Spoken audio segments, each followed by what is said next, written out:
Thor's hammer is usually remembered as a weapon of thunder, a mythic object that returns to its owner, a symbol of strength, a force used to defend the worlds from chaos. But the older story is more complicated. Because Mjolnir was not only something Thor carried in myth, it was also something people wore, carved, recognized, and possibly trusted as a sign of protection. And that difference changes the whole meaning of the hammer. If Mjolnir was only a weapon, its power would belong to Thor alone. But if it was also a symbol, then its power moved beyond the story, into ritual, identity, and cultural memory. That is where the real debate begins. So the central question is this: was Thor's hammer remembered because it was the strongest weapon in Norse mythology, or because it represented something deeper that people needed to believe in? This question matters because Mjolnir sits between two worlds. In one world, it belongs to myth, a hammer forged by extraordinary craftsmen, carried by a thunder figure, and feared by the enemies of order. In another world, it appears in human hands, as pendants, amulets, and symbols found across the Viking Age. The story is not simply about power. It is about what kind of power a culture chooses to remember.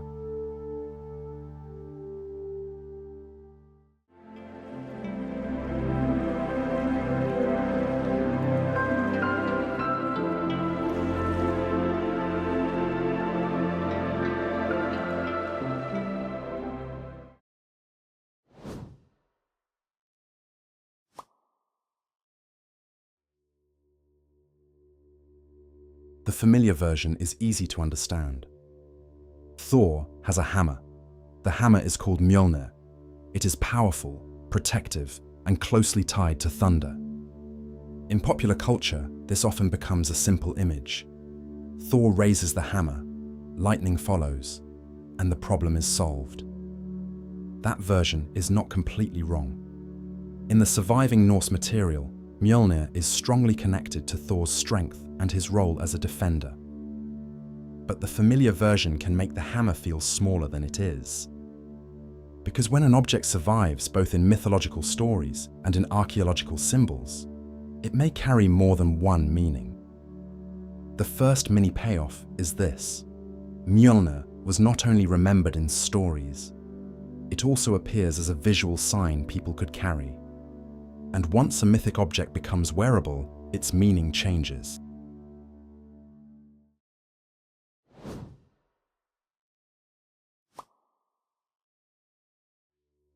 Why does that matter?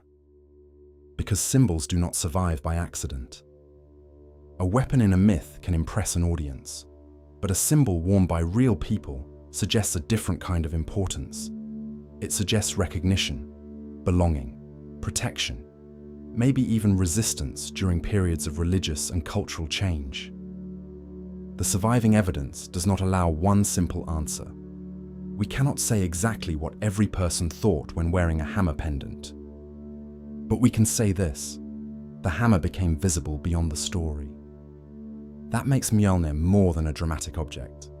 It becomes a bridge between mythology and lived culture. And that is why historians and scholars still examine it carefully. Not because the basic story of Thor is unknown, but because the meaning of the hammer is layered. It is a mythic object, a protective sign, a ritual symbol, a cultural marker. And perhaps, in some contexts, all of these at once. But to understand that, we have to look past the modern image and return to the older source layers.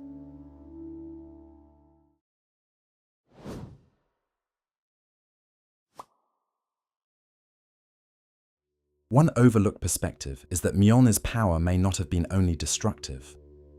In the Prose Edda tradition, the hammer is described as a remarkable object given to Thor after a contest of craftsmanship.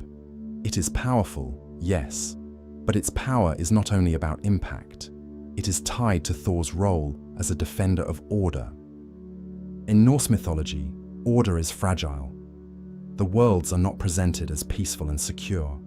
They are surrounded by tension, rivalry, and forces that threaten stability. Within that symbolic world, Thor is not simply strong, he is necessary. And Mjolnir becomes the object that makes his protection visible. This may explain why the hammer could later become meaningful as an amulet. A person wearing Mjolnir was not carrying Thor's literal weapon. They were carrying a sign connected to protection, strength, and continuity. That does not mean every pendant had the same meaning for every person. But it does suggest that Mjolnir's power was not limited to mythic combat. It could also mark the desire for safety in an uncertain world. And that is where the story becomes more interesting. Because one of the most famous Norse poems about the hammer is not about Thor using it. It is about what happens when he loses it.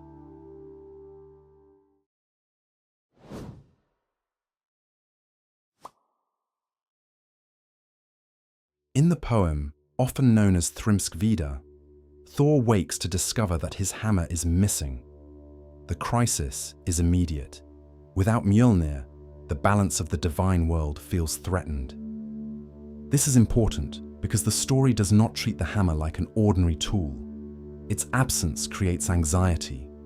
Its recovery becomes essential. Some scholars interpret this as comic, dramatic, or ritualized storytelling. Others focus on what the poem reveals about gender, disguise, social order, and the symbolic importance of the hammer. The sources do not all function in the same way. The Prose Edda gives one kind of literary explanation: how the hammer was made, why it has unusual qualities, and how it belongs to Thor. The Poetic Edda preserves older-style mythic poetry where the hammer's loss and recovery create narrative tension. Archaeological evidence gives another layer. Hammer-shaped pendants from the Viking Age show that Mjolnir was not only remembered in texts written down later, it also had visual and material presence. These layers do not perfectly answer one another. A mythic poem is not the same thing as an amulet. A pendant is not the same thing as a literary scene. A later written account is not a direct window into every earlier belief. But together, they complicate the familiar version. They suggest that Mjolnir was not only a weapon in a story. It was a sign that could move between story, symbol, and identity. And this is where the second hook opens. If Mjolnir's meaning changed across source layers, then maybe its most unexpected power was not what it could destroy, but what it could hold together.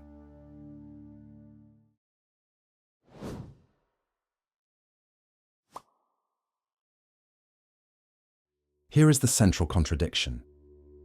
The hammer is famous because it strikes, but it may have survived because it blesses, protects, and identifies. That tension changes everything. In myth, Mjolnir can appear as an object of force, but in cultural memory, it becomes an object of meaning. It is not only raised against enemies, it is worn near the body. It becomes small enough to carry, but large enough to represent a worldview. This is the midpoint shift. The hammer's importance may not come from one single function. It may come from the way those functions overlap. To a storyteller, it is a dramatic object. To a believer, it may be a sign of protection. To a community under changing religious pressure, it may become a marker of older identity. To a modern viewer, it may look like a symbol of strength. And to historians, it remains a problem of interpretation. Because material evidence can show that people use the symbol, but it cannot always tell us exactly what the symbol meant to each person. This is why careful framing matters.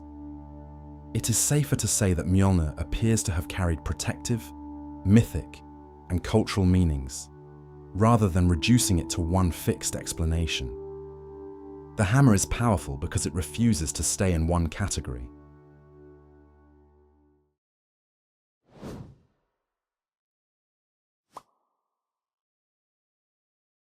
The emotional conflict behind Mjolnir is not just about Thor.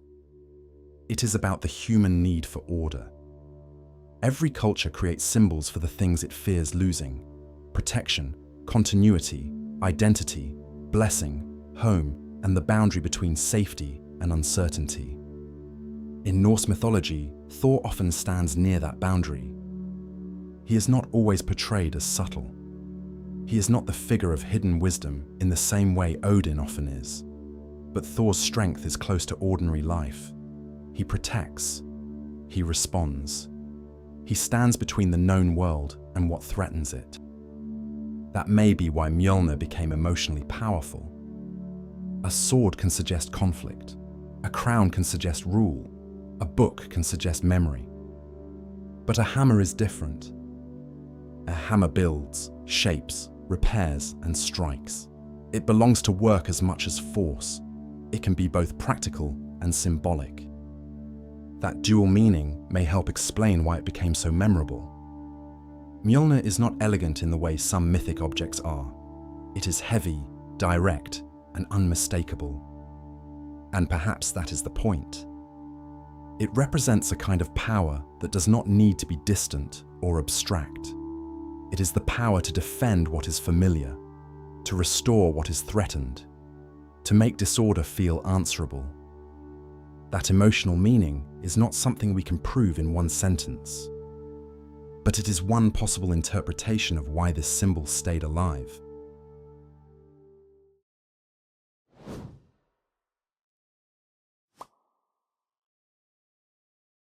The bigger meaning of Thor's hammer may be that mythic power becomes most lasting when it turns into cultural memory. A story can entertain, a symbol can endure. Mjolnir survived because it could do both. It gave myth a visible shape. It gave protection a recognizable form. It gave identity a symbol that could be worn, copied, adapted, and remembered. This does not mean Mjolnir had only one message.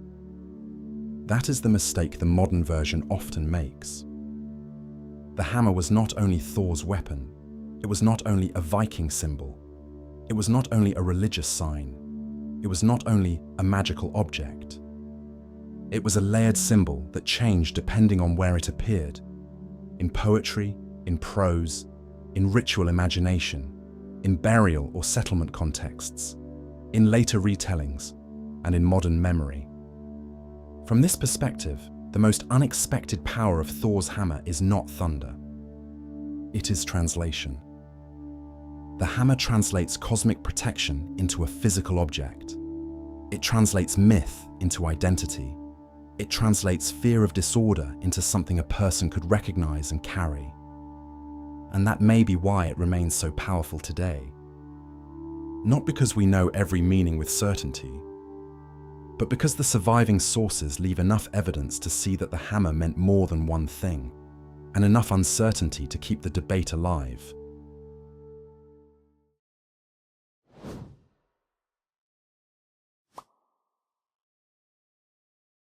So was Thor's hammer remembered because it was the strongest weapon in Norse mythology? Partly. But the deeper answer may be more interesting. Mjolnir endured because it was not trapped inside one story. It could move from myth to symbol, from divine power to human identity, from a dramatic object in poetry to a small pendant worn close to the body. That is why the hammer still feels alive in cultural memory. It is simple enough to recognize instantly, but complicated enough to keep questioning. And perhaps that is the real reason Mjolnir survived.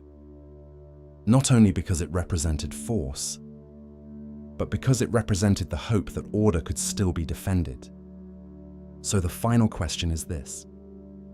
When people remembered Thor's hammer, were they remembering a weapon, or were they remembering the feeling of protection they wished the world still had?